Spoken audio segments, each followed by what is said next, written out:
Swear. Do not swear. You're live on Channel 4. Are we doing an eating trial tonight, are we? I hope not. Chocolate. My whole week has been an eating trial. I'm just to try and eat something more than an apple at the moment. I think we may be live, possibly. I think we are. Yeah, I think so. Is there anybody out there? Good. Okay, let me get my screen up so that I can see comments and things as we go along. Rebels and rule breakers, feel free to comment now so that we can see if you're with us in spirit and body and mind. Hello. We have a couple of people tuned in so far, which is fabulous. Excellent. Evening, Rach. All good. Right, so we're here. Rebels, rule breakers, Rebel Squad, or at least part of the Rebel Squad. So you will note, those of you who are familiar with the current Rebel Squad numbers, we have 8 Master Rebels, and we quite clearly only have 4 of them here with us right now because it's that jolly time of the year when everybody has bugs. And, share and share alike. It's time for giving and sharing, isn't it? Including books. So first of all, sending lots of love to Rachel, to Phil, because they're not feeling very well. I'm not entirely sure where Jamie is yet, and not entirely sure where Lisa is yet, but they may hop in at any point. But also we're sort of letting Tracy take it easy a little bit because she's not feeling the best today either, but she's a trooper. So here we go. It's our last Rebel Squad live talk of the year. It's also our first one with this group of people in the current team. Rachel apparently is a snot monster right now. In spirit and in tissue. So it's our first and last really in this kind of format. And it's a busy month for everybody. It's a full-on month for everybody. And I kind of want to start with that, really. I want to start with the pressures of this time of year. And, I've been sort of wondering which direction to go in with this all day. And Nadia made a great suggestion, actually, as regards where we could go with tonight's topic. So we always like to start with something and just see where it goes, and we're pretty good at that, aren't we, guys? At sort of waxing lyrical and getting right stuck in. So Christmas / end of year, because of course not everybody celebrates Christmas, not everybody recognizes Christmas, but regardless, it can be a really tricky time of year, actually, can't it? So on the one hand, it's full of joy and family and celebration and reflection and fun and, all of those good things, and sharing and giving and loving and receiving. I feel like a thing like Joey out of Friends. Receiving and receiving. And giving and But there is a duality to it, as Nadia said in our little private group earlier. There is a duality to it, because there's also the flip side, which is overwhelm and obligation and pressure and sadness and frustration and disappointment and people please and lots of other things. So without kind of making it really bloody depressing, this discussion, because I'm sure we'll end on a good note, let's see where we get to with that, because certainly for me, it's I look forward to Christmas. It's time with family, but it also gives me a certain element of sadness, because there are things in my life that I would like to have that I haven't, or people in my life that I would like to have that I haven't. And that is, Paul and I had a discussion earlier today where we acknowledged that it was actually really important to not pretend that isn't happening for you, that it's important maybe to acknowledge that without necessarily drowning in it and dwelling in it and becoming a victim to it.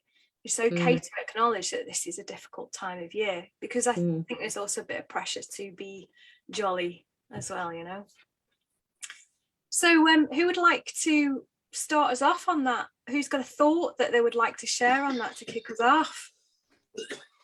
I think I agree with what you were saying, Emma, about the duality of it and not making it too serious, because I really look forward to Christmas every year. I'm like a big kid, you know, I do the whole shebang. Don't decorate much, but as far as presents go, I'm like a big kid. But I'm also aware that there's a lot of people that I'm without that I want to be with. And so I think for me, it's not only like complete and ultimate joy, it's also grief, I think, is the word for me. Grief and loss, and reflection is good, but it can also just stir up those feelings of loss for me. So that's why I sort of thought of the duality, because I feel a bit of both. I'm a bit ambivalent, really. That's a good word. And do you feel pressure to ignore that or to be jolly despite that for any reason? No, I don't feel the reason to be jolly for the sake of being jolly. I just do get excited, and I do get really happy to see my family, because I don't have any family in the city where I live. So I'm just really happy to see everyone. But as far as pleasing other people goes, I don't. You know, I care about my family and my friends and this group and my partner, and you know, I hope your partner's not watching and knows that he's last on the list. Well, yeah, below us. I think he's just got that one there. Yeah. So yeah.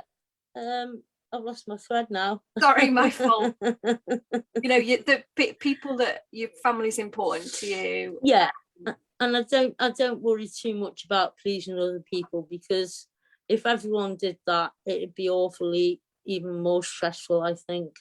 Yeah. You've Hi, Lisa, by the way. Lisa Phillips is on. Hi, Lisa.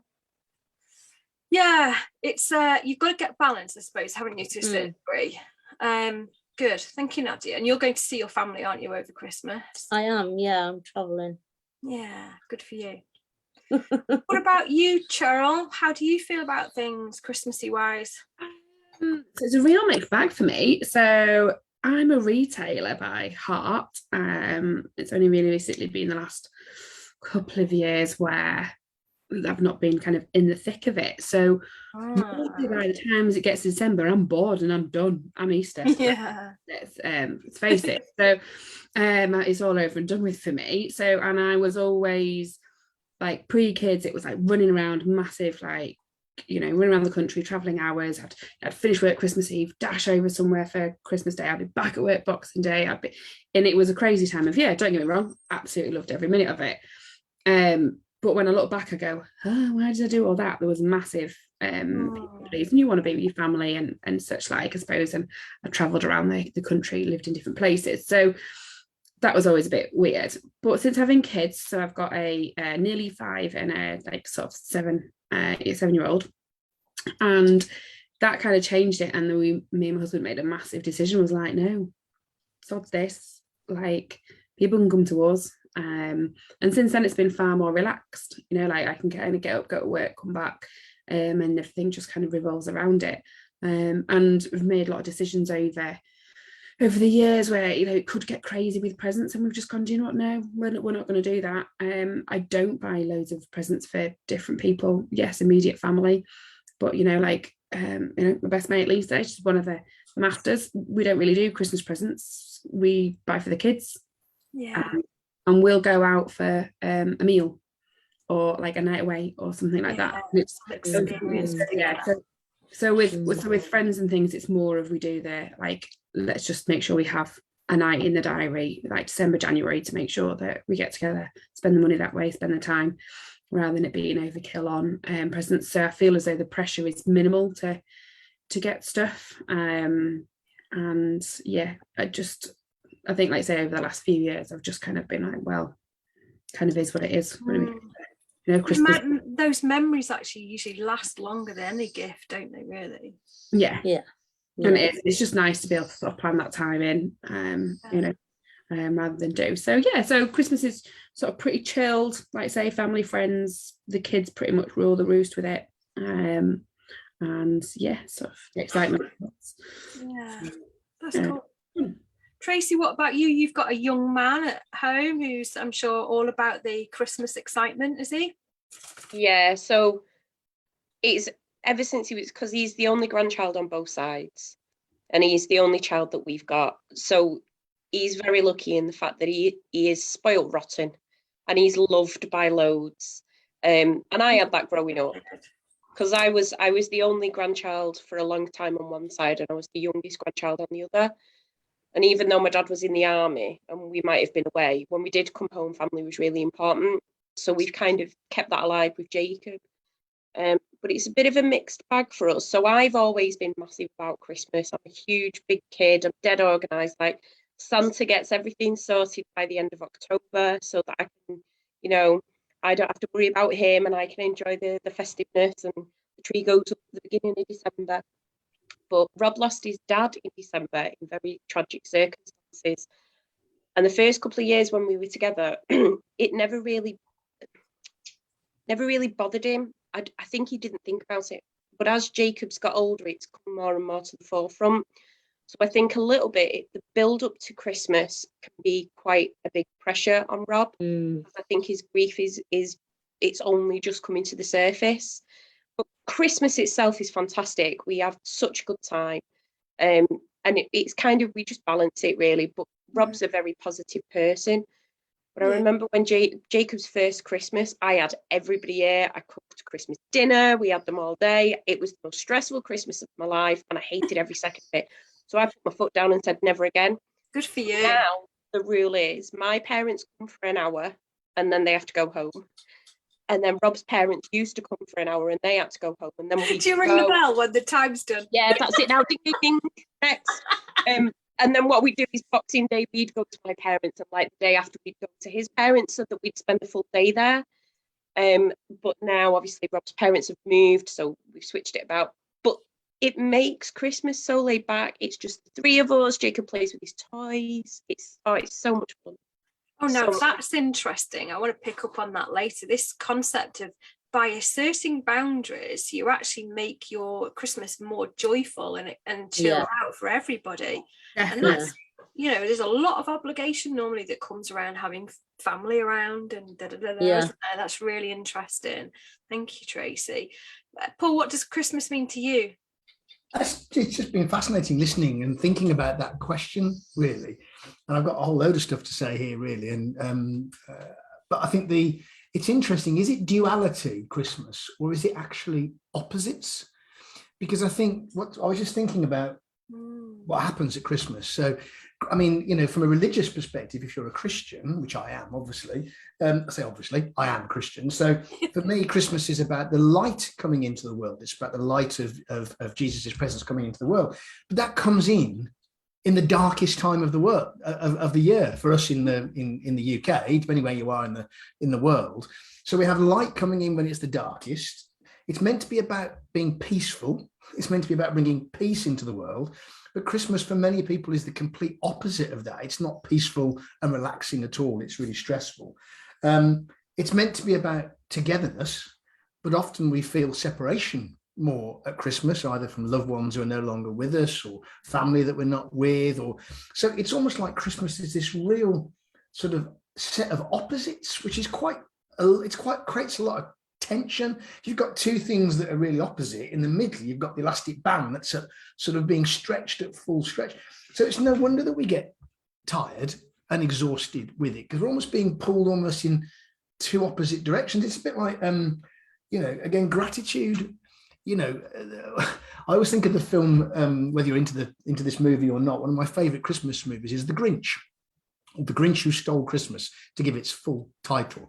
And he says this wonderful thing towards the end. And it's quite a strong message, actually, in that movie. If you haven't watched it, watch it this Christmas. If you're watching the recording, watch The Grinch Who Stole Christmas, because within it is a really powerful message of, he says things that perhaps Christmas doesn't come in boxes and bags. Perhaps it's something a little bit more. And then suddenly he goes, oh! And he suddenly starts feeling, completely unfeeling animal.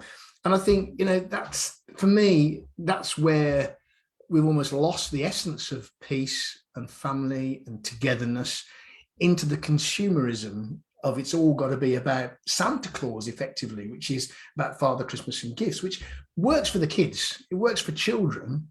But as soon as you become an adult and you've lost that sort of excitement of presents, it's like, well, what is Christmas really? I still get that excitement. Shopping. Yeah. Now, if you love buying gifts for people, Yeah. This is it. great time of year. Nadia, you said that's something you like. My love language is not gifts, so it's not people buying me stuff doesn't tell me they love me. So I often find I get really conflicted at Christmas with everyone buying me gifts. My kids buying me the new socks and the new neckties, as the Grinch would say. I've got enough neckties in the dump, all this stuff that we then. I find that fascinating because you're very good at giving gifts, like very thoughtful things. Just out of the blue, you'll. Like you've sent me books and things like that. And but that's because that's a thoughtful gift at the time. Yeah. The challenge I have with Christmas is we're supposed to give gifts at Christmas. Yeah. Now, for the children, the magic of Father Christmas and Santa Claus, and don't get me wrong, I sat and sobbed at It's a Wonderful Life last night. Christmas starts for me when It's a Wonderful Life is on as a movie. And I love the principle, but what I struggle with as I've got older is just the consumerism of Christmas, the avarice, as the Grinch talks about. We all buy this stuff. There's factories in China pumping chemicals into the universe to build plastic toys that we all then throw away a week after Christmas. It's just, and so I just, last thing I was going to say, I'm sounding like I'm like Grinch now, I don't like Scrooge. Not at all. What I loved about last Christmas, again, the paradox of the lockdown. Yeah, last Christmas, I gave you my heart. Was the fact that we were all forced actually to focus on just being quieter. And it wasn't as busy, it wasn't as crazy. And then suddenly here we are back this year. Everyone's panicking because they might get a lockdown. So they're all madly out in the shops buying stuff. So I'm really conflicted with Christmas, is my long-winded answer to your question. I just see it as these two polar opposites almost. It's meant to be about peace and light and togetherness, and it often ends up about darkness, avarice and separation. So it's a really conflicting time, which I think is why it's a really good subject for you to talk about, because that's so interesting. Because we try and navigate our way sort of through that, don't we? And it's no wonder we all get knackered and need January to recover. I also just want to give a shout out to Rachel. Sorry, so Rachel's saying that her and her mum absolutely love Christmas. She's a massive kid. It looks like that Christmas has sneezed all over the house, but we do miss our loved ones no longer with us. We had our family, we had traditions and family parties take place. It does bother me being the single one on Christmas Day. I feel that too, mate. I have a brother and sister-in-law for Christmas dinner this year, so we don't like to see others spending it alone. And we also have my brother's friend joining us. That's really lovely. I love it when people invite people from outside the family, just to show them that there's someone there for them. Lisa Phillips loves the Grinch and also really enjoyed Christmas last year in lockdown. Would love to know why, Lisa. Pop us a comment in there around that. And if you, for the rest of you watching as well, please let us know you're here. If you haven't necessarily got a comment or a question, just drop your name and it would be lovely. Really? You think we're talking rubbish? One last thing I was going to say was when I've done my sort of psychic type work, really, this concept of really missing our loved ones at Christmas, those that have died or we're perhaps not with, particularly those who have passed over into spirit, often, certainly in the work that I've done around this area, it's actually their presence that we feel, not their absence. So when you're feeling a real ache in your heart because you think they're not here, the reason that ache, so anyone watching, if this comes to you over Christmas and you're missing a parent or a brother or a sister or a loved one, and you've got this real ache in your heart, it's probably because they're standing right next to you. Oh God, I've just got massive goosebumps. It's the feeling, So bad. Wow. the feeling of their presence, not their absence, that would make you feel it. And the spirits have told me that. They at Christmas, of course, they come around at Christmas. Why wouldn't they? Christmas is about our loved ones.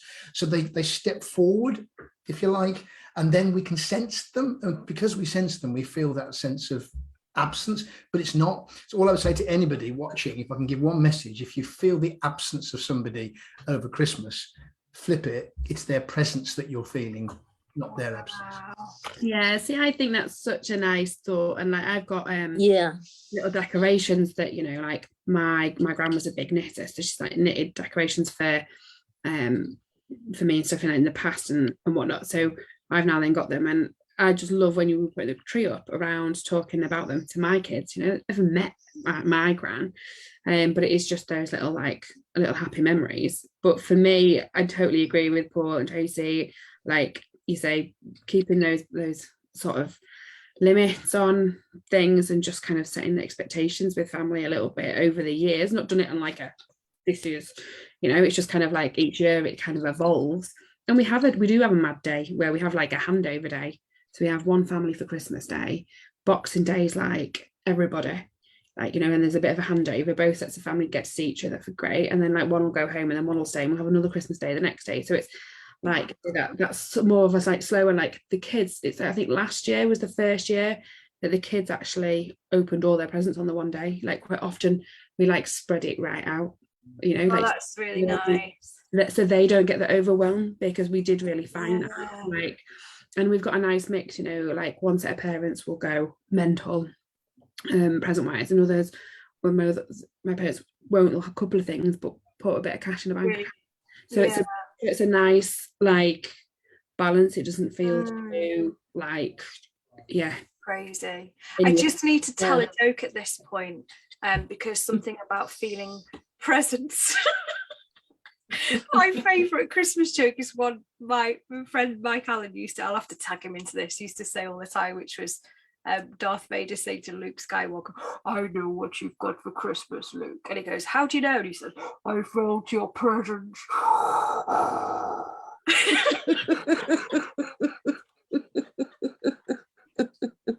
That was great impersonation. That's really bad.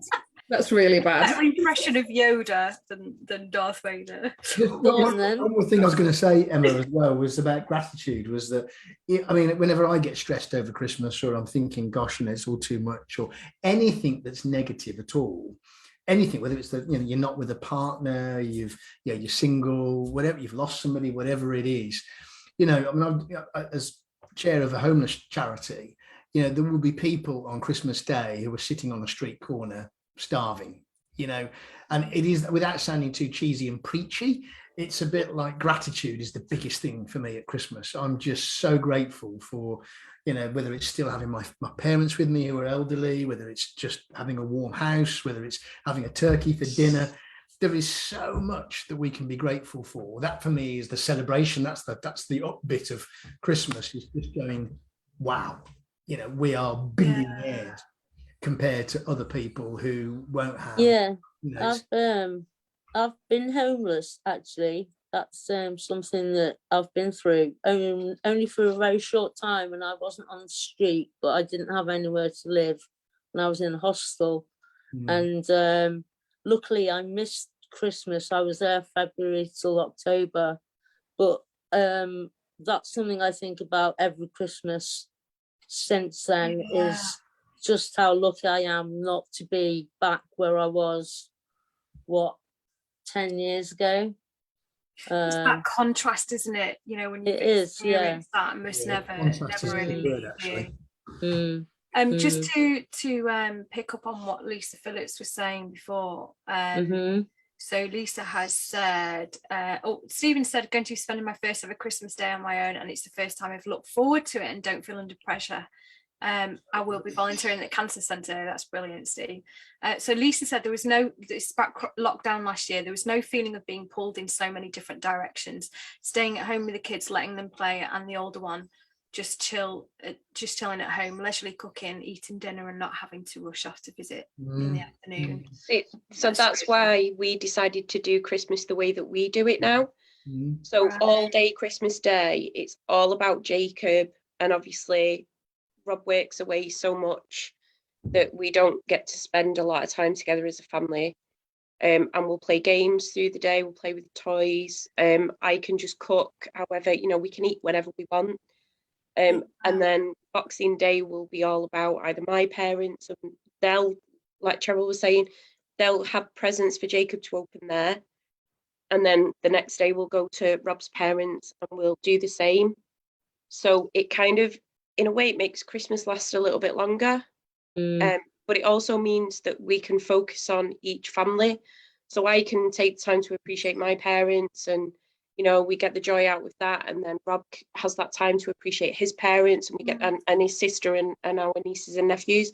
But it's just that it's that it takes the pressure off, not having to have this. Yeah. Everyone turns up at this time, we eat by this time, and then it's got to clean up. We can do what we want because it's just the three of us, and the joy that I feel from just having my boys, because I miss Rob so much, and it's just me and Jacob.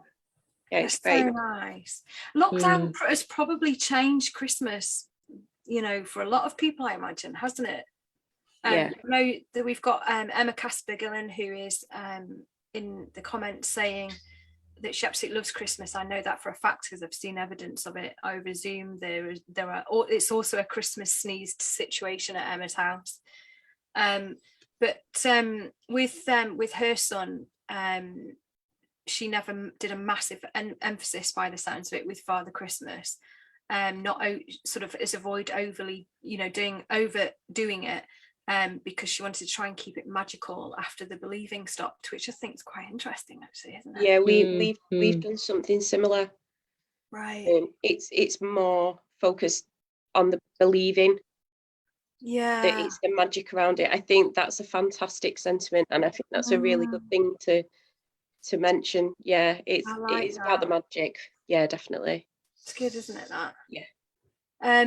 So what about traditions then? What traditions have we got that maybe lockdown won't change for us? What are our individual little traditions? Because we all have them, don't we? I'm always fascinated by these little things that families do. So we have actually. So we always, as a family, for some reason, we always have croissants with bacon, like bacon croissants on Christmas morning. I don't know why. We have eggs Benedict. Oh, I love it. I don't know why, and it's not easy to cook, but we have eggs Benedict. We have croissants with salmon and egg on top. Ah, okay. Nice. Good choice. What about you, Nance? I mean, we have croissants and pan au chocolat. And hey, croissants for the win here. We're going to do a full house. We're going to do a full house. Yeah. You want the croissants as well? We do the croissants. My husband didn't get it to start off with. It was obviously my family thing, and that was always a weird one as well. So when two households obviously we got married, the first couple of Christmases after we got married, probably we were like would go to parents' houses and stuff. But like I say, after having the kids, then trying to merge traditions of like, so my family never used to, so Santa in my house didn't wrap presents there, and then like wrap presents are from more like family and friends and stuff. So when we came we had to come down in the morning, and we had to come down in the morning and then together, and we had so Santa presents we could like play with and whatnot, but we couldn't open anything until everybody in the house was up, dressed, breakfasted type scenario. But obviously Richard's house, Santa did wrap presents, so, and had sacks and things like that, and you're like, right, okay, so Santa in our house wraps presents, he does it. I don't want to wrap all those presents. I know, I can understand why Santa didn't wrap presents in our house. But yeah, so that's so funny. We used to have as a family, so quite sometimes or last year certainly, it's been just me and me mum and dad, because my brother's got his own family now, and we might see him maybe the end of the day or Boxing Day. And but it used to be when it was just the four of us, we used to always have what we called a tree present, but it's not what it sounds like. So we'd always have like a good breakfast, and then we'd have dinner like sort of early evening.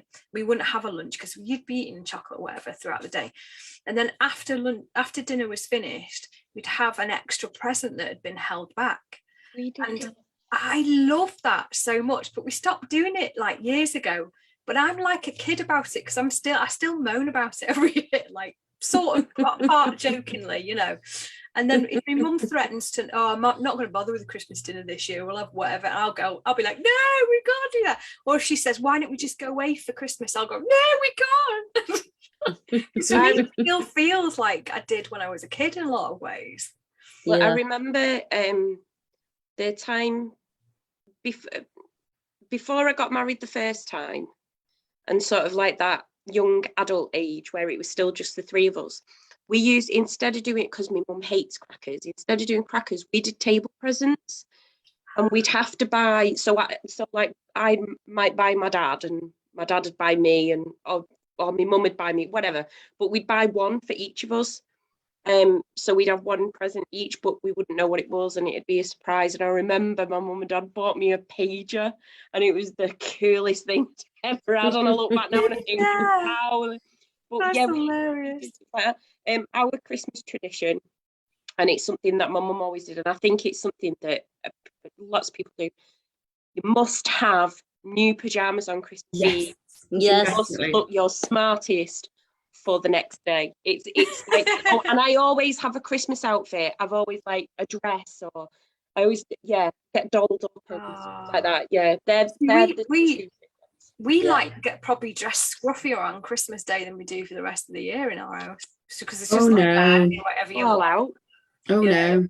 We just hang out, and I wear my pajamas until lunchtime, then put other clothes on for about 2 hours, then put pajamas back on again. That's sort of what I do. Yeah, that's what I do. I can guarantee you, Christmas Day is the fastest anybody gets dressed in our house, because nothing gets opened until you do. By the way, I just want to tell you, I've had a message from Jamie saying he's in the bath and no one wants to see that. I'm not sure everyone will agree with that, but he's in the bath anyway. Okay. Jamie. It's a weak excuse, I think. Yeah, poor show, Jamie. Yes, absolutely. Shows his head and shoulders. I was going to say, but a lot of family traditions are the same, aren't they, really? Our kids are all grown up now, but they're the same as you, Emma. They still say, if they come for dinner, they want to do it all in the same sort of order. And we always used to have a situation where we all sat in the same place in the lounge, because there's three children. Yes, that's what we do. You have your place. I remember one year, I think 3 or 4 years ago, I came down and one of the kids was saying, "No, Dad, you're in the wrong place. You've got to sit here." And James, and then we all used to take it in turns. They didn't open presents at the same time. You'd have to sit, and we will still do that now. Wait and watch the other person open their presents. Sam was brilliant, because she always used to work out the kids have got exactly the same amount of presents, as opposed to one having more than another. Very, very clever. But yeah, and then as well as the croissants and the salmon and the eggs in the morning, and maybe a glass of bubbly. I'd go to church, which the kids, nobody else comes with me, but then I'd come back, and I've always cooked the Christmas dinner. Well, I cook anyway. I cook a lot of meals, but I've always cooked the Christmas dinner, and I love it. This whole thing about people getting stressed about cooking Christmas dinner, because we cook a regular roast anyway. It's just a big roast. Yeah, that's what Paul, do you like have the traditional turkey? Yeah, Christmas turkey, full trimmings, everything. Yeah. Nads, what about you? What's your Christmas dinner?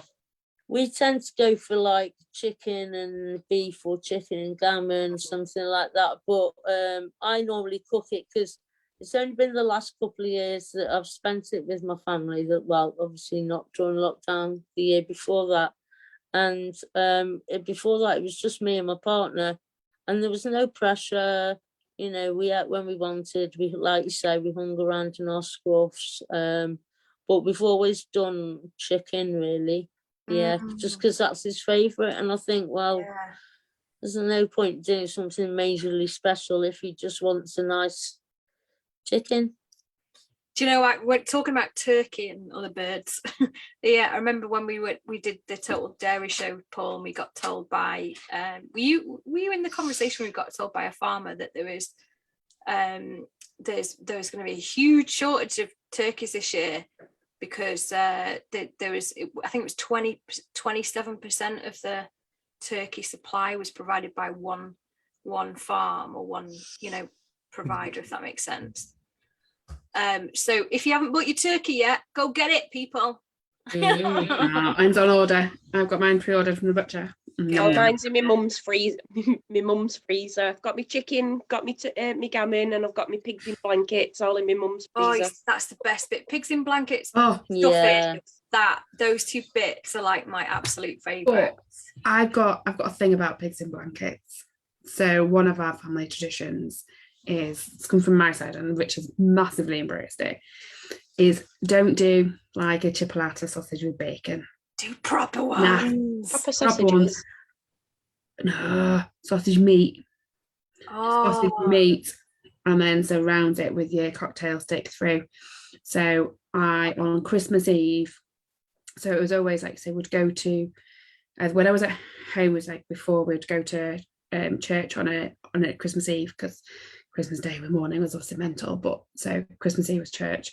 But beforehand, and we'd do, have a glass of wine and stuff with my mum, and we'd like cut all the veg, make all the pigs in blankets. So it was all ready just to switch on the next day. But it's got to be sausage meat with bacon right round. see, my mum does sausage meat as well.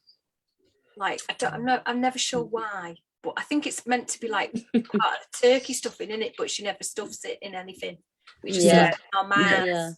Yeah. Do your pigs in blankets with sausage meat with bacon Oh. right round, and you'll never go back.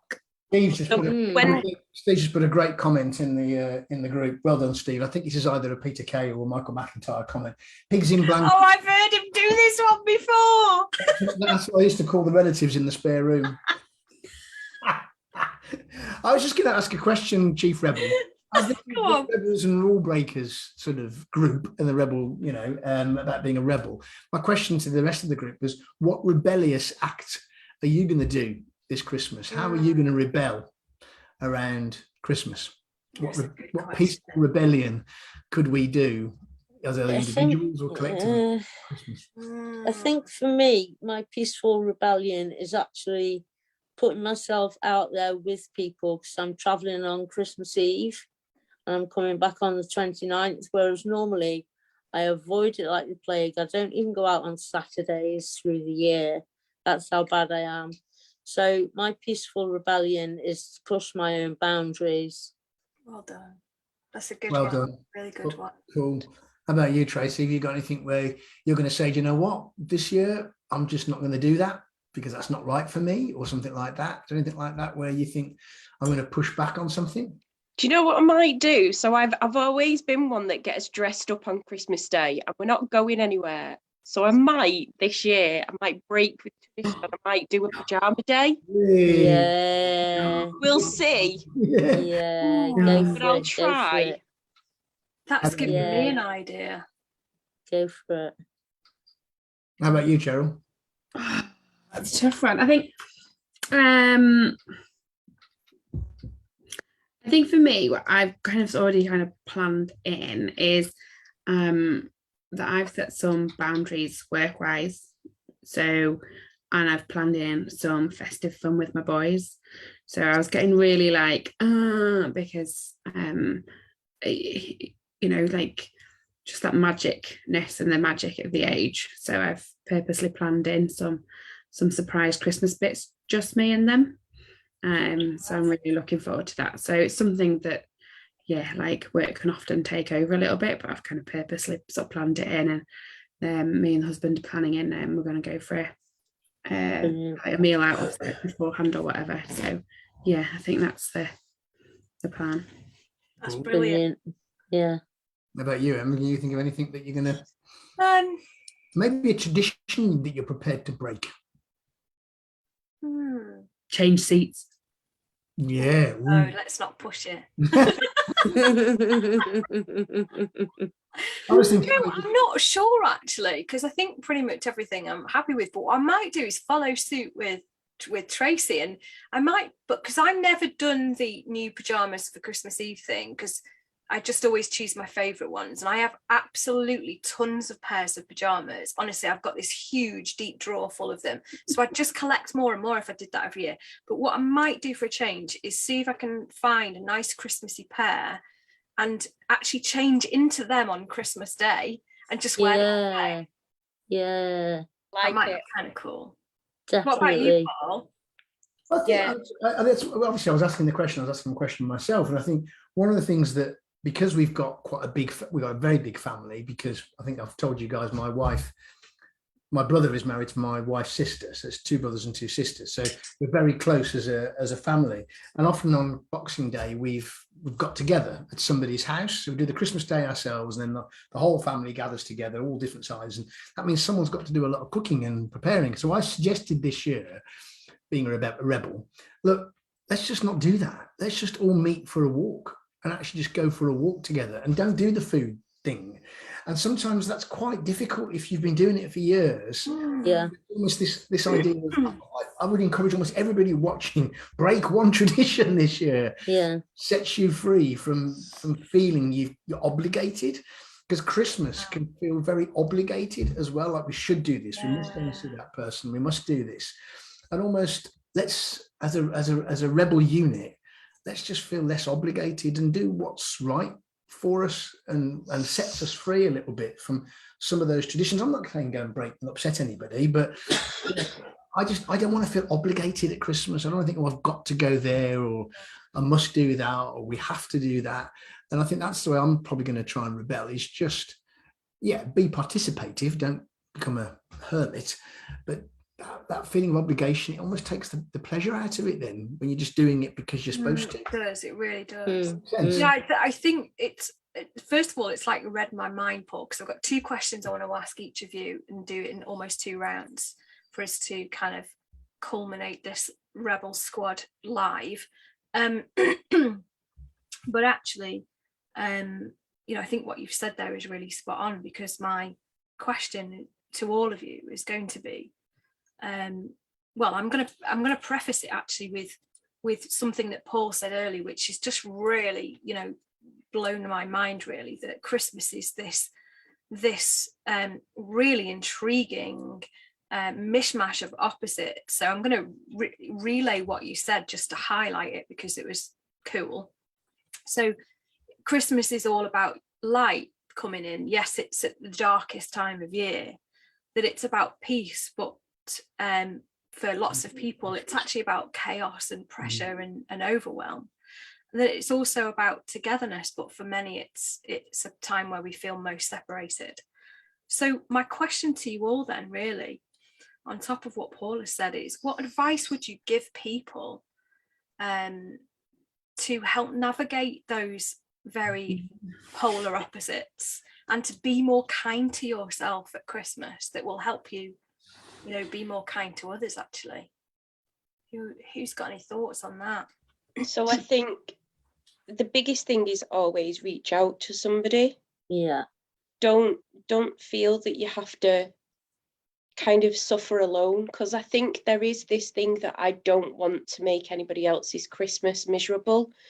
But I think if it was one of my friends or one of my family and they were feeling really alone, I would much rather them reach out to me and me be able to either say, well, come to us, or do you want to meet for a couple of hours on, but just do something to know that if I can, I've made their day better. Because if I knew that they were lonely and they'd spent it alone, I think that would make me feel, well, in a way, guilty, because I wasn't there. So I'd always say, just reach out, have that conversation, tell somebody, I find it hard this time of year, whether it's overwhelming or it just, it brings that grief to the surface, or it makes me feel massively lonely, because I think it's always better to have that conversation, and then someone can help if they can. Yeah. That's beautiful. I was gonna sort of say a similar thing, Tracy, in that it's about communication, isn't it? If you keep communicating what your needs are and noticing what the needs of others are around you, then it should lead for a much less chaotic type of scenario. So communication, and definitely reach out. I mean, there's not only friends and families for people to reach out to, there's so many phone numbers out there that you can reach out to, especially at this time of year. So I would go with Tracy's advice and just double that. That's perfect. Thank you, Nadia. Cheryl, what about you? Do you know what? Just relax and have fun and enjoy the moment. Don't try not to over plan it, and try not to just overthink it. When you're cooking Christmas dinner, just cook Christmas dinner. If it's 1:15 rather than 1:00, doesn't it really matter? What's going to happen?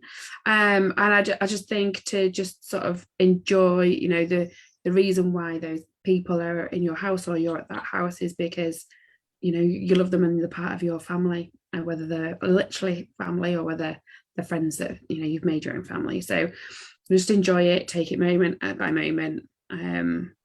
For me, just have fun, have a bit of a giggle. That's really good. And do you know what? And if something doesn't happen or you don't see that person, it's like literally just one day, 1 week of the year.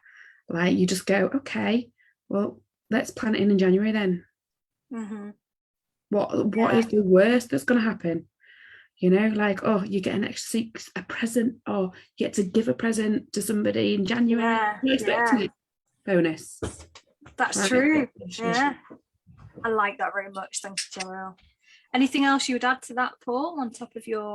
Just it's funny, as a semi-poet, I've just written some stuff down and it rhymes, so it must be a poem. But I would just, and I'll sum it up with those 4 lines in a second. But you know, for me and for all of us, I think Christmas is an opportunity.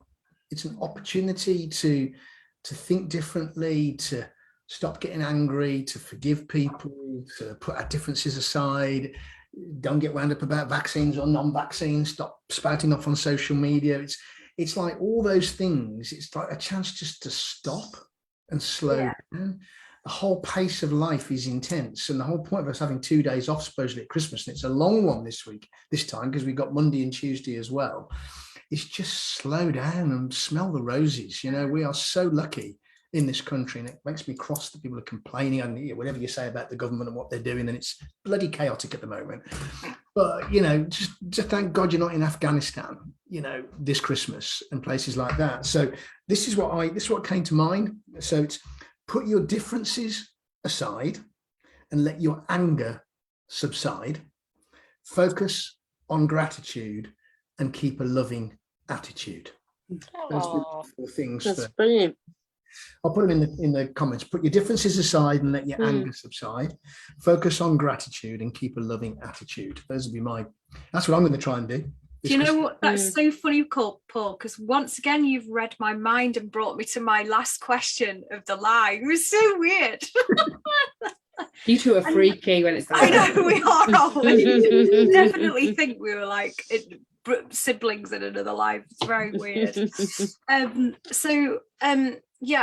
think one of my pieces of advice as well that will lead into this final question is really, you know, if things are pretty tough, but even if they're fantastic for you right now, one of the things, you know, I'm doing certainly this week and will be doing throughout the whole of this festive time and just do generally is to really think about what I'm grateful for, and there are many things. Even, you know, a number of you know I've had a pretty shitty week last week, but it, you know, what I have been able to do throughout that entire time, even when I was in the depths of it, I was able to articulate out loud how, you know, what elements of that I'm grateful for. And you know, Nadia's great example before of that contrast frame almost of where they used to be at a different point in their life and where they are now.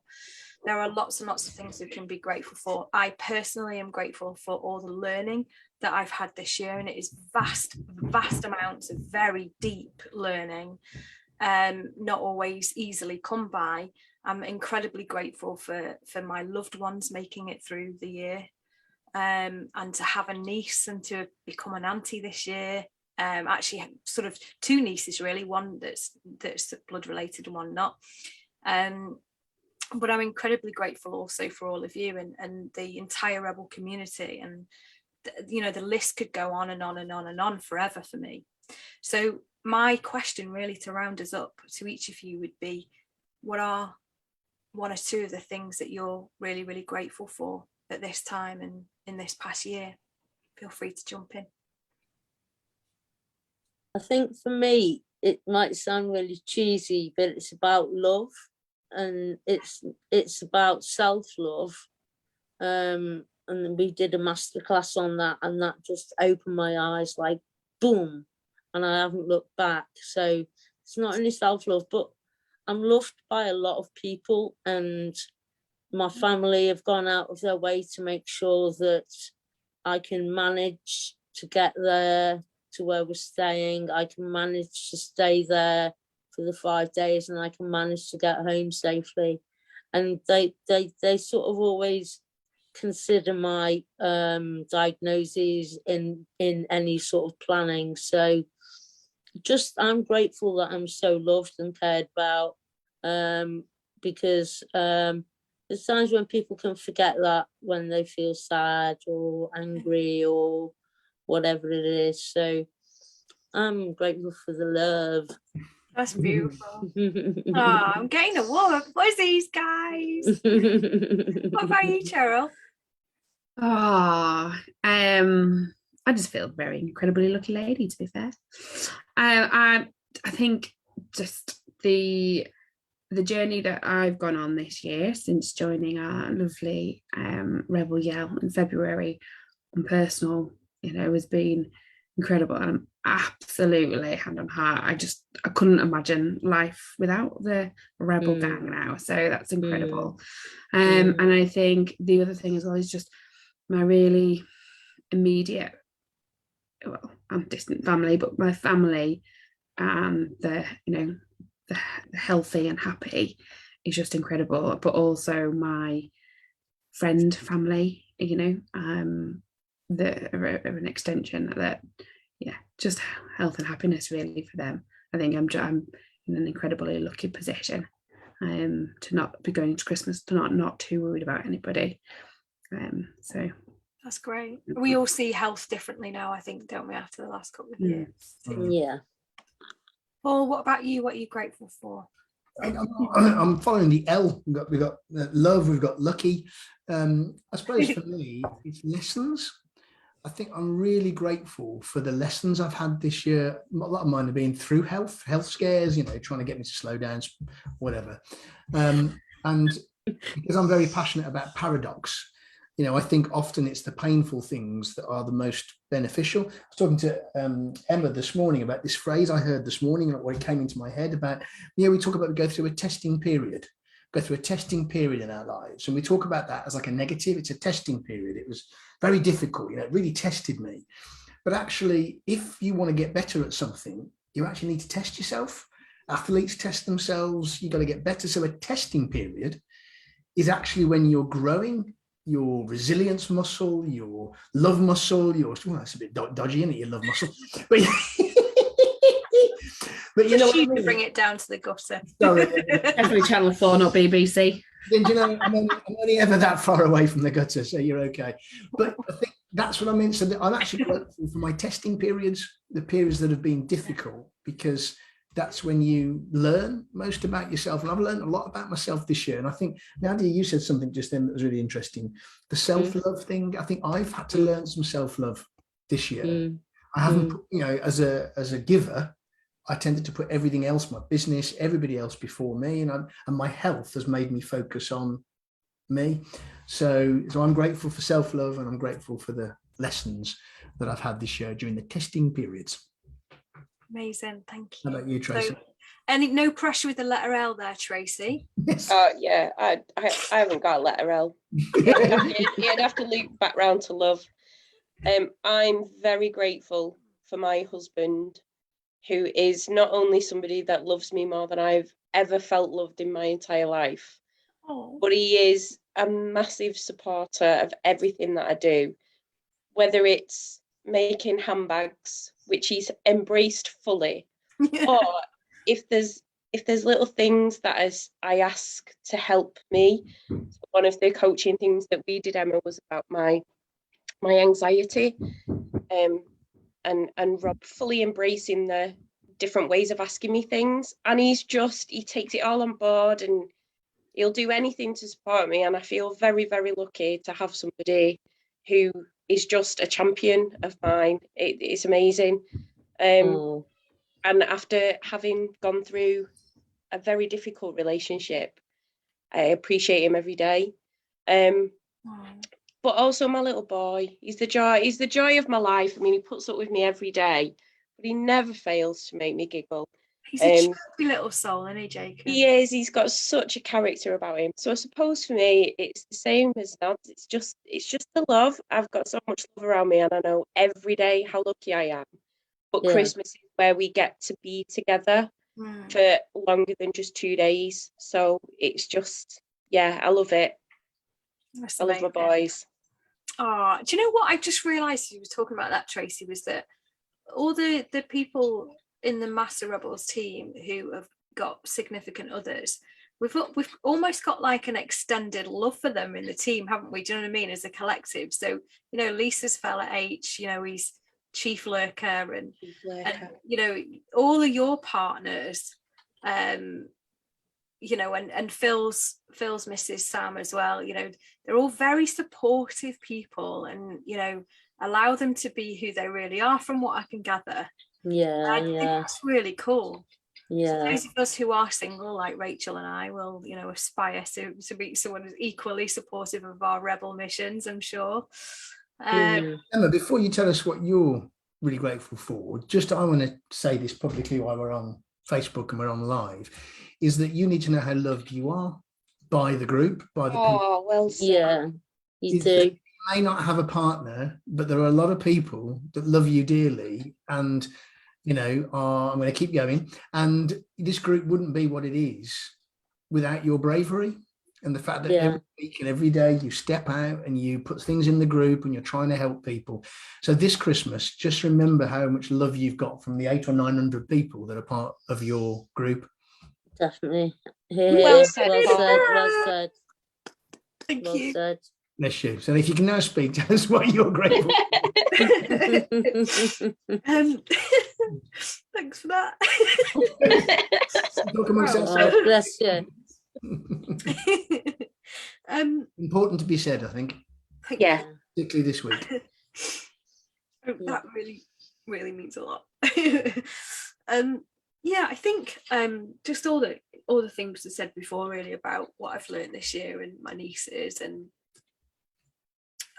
you know, knowing. And I think one of the biggest things is having you guys and lots of others around me who see who I am, and not only see who I am, but they let me be who I am. And, you know, this whole rebellious mission is about that, you know, being able to see it and love it in yourself, but that by doing so, the more authentic you become, the more others will gravitate towards you and value who you really are. And I've had that in spades this year. It's been amazing. Great stuff. Thanks for that. Oh, bless you. What's the phrase? Was it love is all around you? At the end of Love Actually, that horrendous song that the pop star's trying to sing. It's a wet track, isn't it? Love is all around. Yeah, no, you were bang on there. You got the words right and everything. Yeah, love is all around. And I think what we've all spoken about, all of us, is maybe the essence of Christmas is just love. However that comes, individually, collectively.